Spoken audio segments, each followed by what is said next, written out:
Hey everyone, how you doing? In today's workshop, I'm going to show you the process behind choosing high converting keywords. So if you are a small business and you're getting traffic to your website, but none of your website visitors are turning into paying customers, hopefully this workshop will help you understand why. It'll help you understand why the keywords you're ranking for and the content that you are creating on your blog or your service page are attracting the wrong kind of people. So if this is our first time meeting each other, hello, nice to meet you. My name is Daniela. I am a search engine optimization or SEO consultant, and I own a boutique SEO agency called Findable Digital Marketing. And we help businesses increase their website traffic, but most importantly, their sales. And we work predominantly with small and medium-sized businesses, especially service-based businesses. So people like architects, accountants, travel agents, lawyers, designers, who else? Life coaches, any sort of professional service provider. That's the kind of people that we work with. And so all of the examples and all the advice I give in this workshop is specifically targeted for that audience because that's who we work with the most and that's what we know the best. So a common problem I see with professional service providers on their websites is that they're creating service pages or blog posts that attract DIYers instead of DIFMers. And that's an acronym I invented, so that's why it's a little kooky. So DIYers are people that are looking for information that will help them do the work themselves, right? That's why it's do it yourself. So they're looking for step-by-step guides or tutorials so that they can take your expertise and do it themselves and save some money. And we're all DIYers when it comes to something, right? But if you're a professional service provider, you do not want to target DIYers, or at least you don't want to target too many. What you want to do instead is target DIFMers. You want to attract people that say, do it for me. I couldn't be bothered to do it myself. I'd rather pay you to do it for me. And so these are the kind of people we want. These are our ideal customers. And the kind of information they look for is very different from the kind of information DIYers want. DIFMers are looking for looking for content that really demonstrates your expertise and the results that you can give them. So they're going to be interested in seeing your portfolio. They want to see case studies or before and after photos, or they're going to want to see anything that demonstrates your knowledge, your expertise. So they're going to be interested in articles that are about your opinion. Trends that you see in the industry, anything related to like thought leadership kind of style pieces. And so this is what I'm going to be talking about today, is how can you attract less DIYers and more DIFMers. And we do that by the keywords we choose. If we choose the right keywords and create the right kind of content, we can attract more DIFMers onto our website and really see results from our traffic, right? We can actually get conversions from the traffic and the content that we create. And so it all starts by understanding your customers and how your customers use search engines. If you can understand what they're looking for on Google, then you can create that content that gives them exactly what they're looking for. And so here I am kind of giving shade to DIYers, and I'm a DIYer myself when I created this chart. So if you're a graphic designer and you can make me a better chart, let me know, message me, because I drew this and scanned it this morning. So this is what I call the search engine user journey. These are the 3 stages we all go through when we're looking to hire someone. And I use this with clients to help them really visualize the kind of content that they're currently creating and the kind of content they should be creating, and understand why some content gets a lot of traffic but little conversions, and why some content gets less traffic but higher conversions. So the 3 stages are awareness, consideration, and purchase. And I'm going to go through each one by one. So the first stage is the awareness stage. So here we have people that are looking to educate themselves and become more aware about a topic. This group of people are usually much bigger. As you can see from the charts, the search volume is very high. So we got a lot of people in this group, but they're not in the mindset to hire. What these people are looking for are ideas, trends, inspiration, photos. They want to get their ideas flowing. So for example, anyone that's interested in interior design, maybe they just bought a house and they're looking to renovate it. At this stage, what they're looking for is, what they're searching for in Google is interior design ideas, interior design trends, interior design before and after.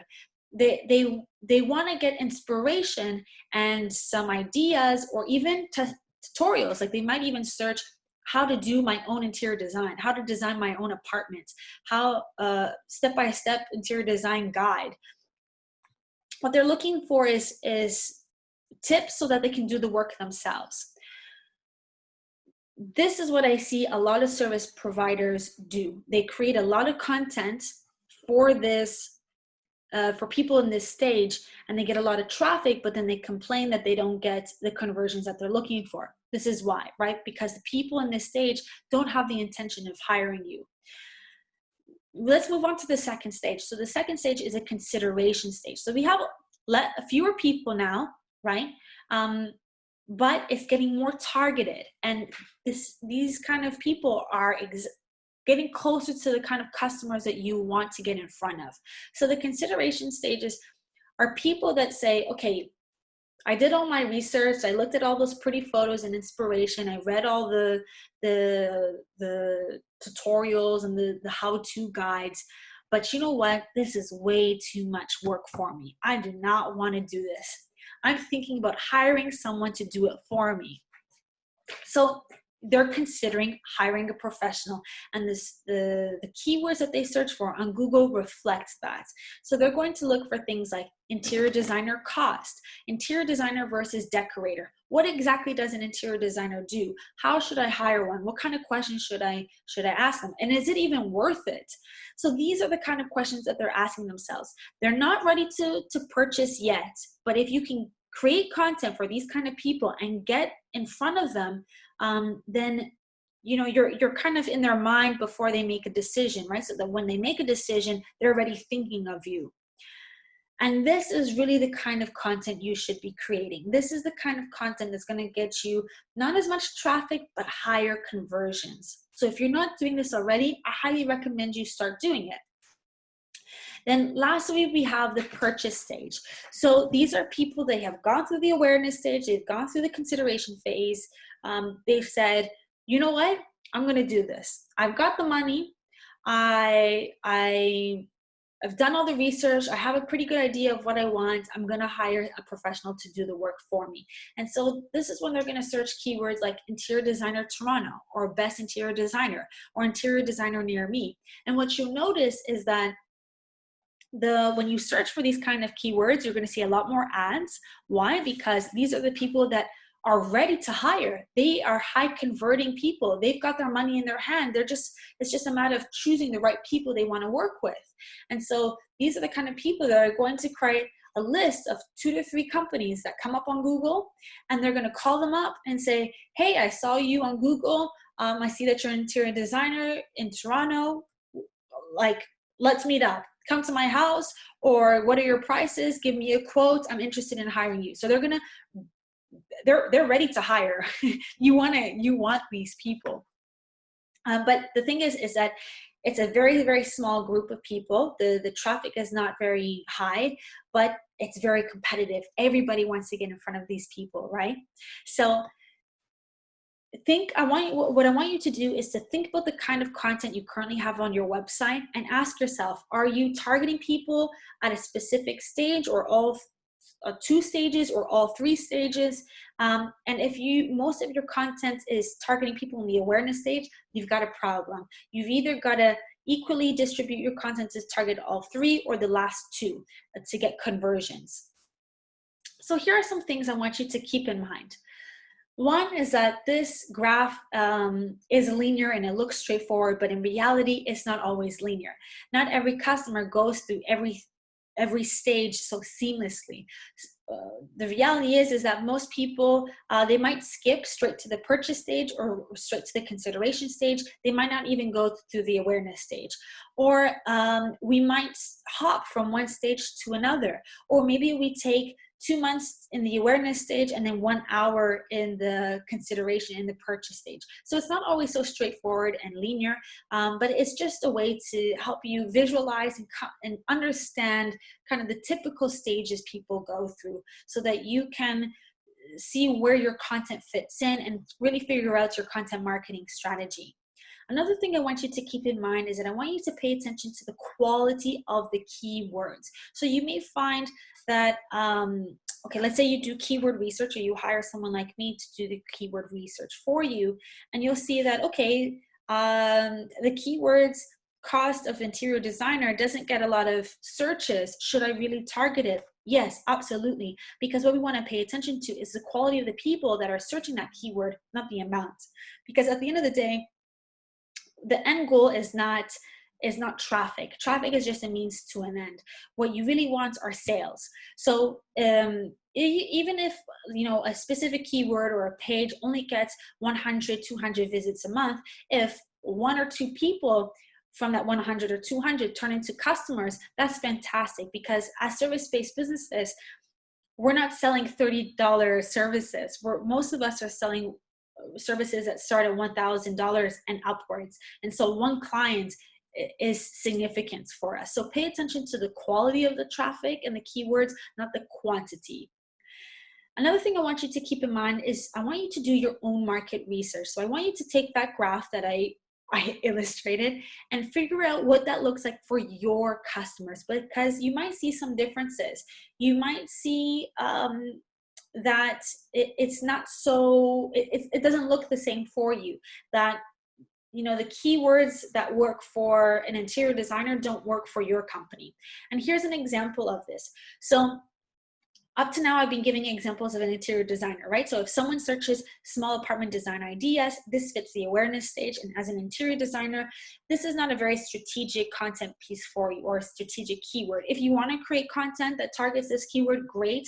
But I hope that you don't expect to get a lot of sales. You get a lot of traffic, but you might not get sales. And so as long as you manage your expectations accordingly, fantastic. Now, I wouldn't say the same thing about a video production company. So a video production company, they make videos for companies, and they're professional videos. They have all the fancy equipment and expertise to produce the videos and edit them afterwards. And they're able to come up with really high quality videos. This is something that is very difficult to execute on your own. It's very difficult to create professional videos as a DIYer. Right? And so because it's so difficult to execute, the awareness stage doesn't mean the same thing for you and your customers. If your customers are in the awareness stage and searching something like company training video ideas, it's not the same thing as like the interior designer, right? Because someone that's searching small apartment design ideas, they can execute it themselves. If they do enough research, they can truly take your interior design ideas and advice and do it themselves. But it's not the same thing with a company training video. So the customer that's searching company training video ideas, although they are in the awareness stage, they could be high converting, because realistically what they're doing is they're looking for ideas for training videos so that someone else can execute them, because they don't have the resources or the expertise to do it themselves. They're looking for ideas and they're looking for content so that when they go to a professional, they know exactly what they want. They can communicate their expectations. And so in fact, if you are a video production company, the awareness stage is strategic for you. It is important for you to create content in the awareness stage, and it can be high converting. And so this is what I mean by doing your own market research and really understanding where your customers fit in this journey, and what are the keywords in each stage, and what are the intentions and the likelihood of conversion for each one. So I encourage you to talk to your customers or do surveys and really figure out the kind of information your customers are looking for before they make a buying decision.